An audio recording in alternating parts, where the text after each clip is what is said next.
Good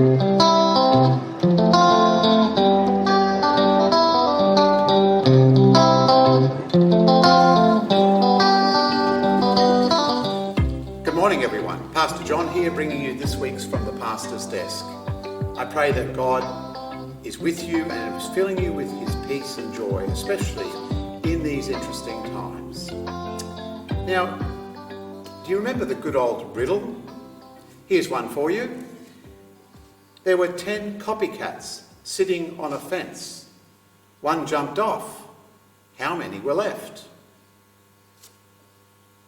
Okay, here's another riddle for you. A dingo and an echidna had a fight. Who wins that fight? I'll give you the answers to those riddles at the end, if you don't already know them.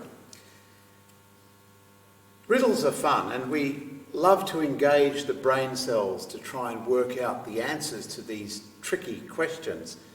And sometimes we can't work the answer out, so we have to say, I give up, and the person asking the riddle will tell us the answer, hopefully. There are often questions that come up in the Bible, and sometimes we can't work the answers out from the questions we have from the Bible. Sometimes we may need to go to someone who can help us to find an answer, to discover what God's word is saying, to answer the questions that we have. We don't need to give up.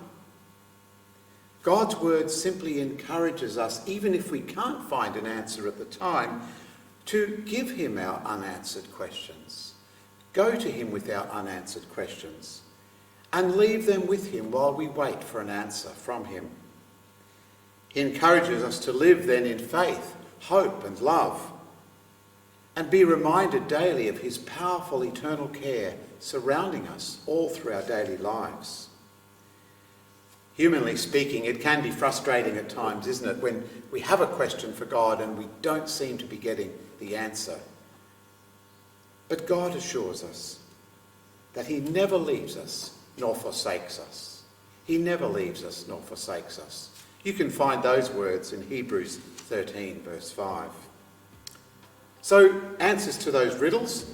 Well, the first riddle was there were 10 copycats sitting on a fence. One dropped off. How many were left? That's simple, isn't it? None. They were all copycats. That's right. And the second riddle, a dingo and an echidna had a fight. Who wins that fight? Well, the echidna wins on points, of course. Good ones, aren't they? Maybe you have a riddle to share with those around you. Thanks for being with me today, and I wish you God's richest peace and joy as you go into this week. Pastor John.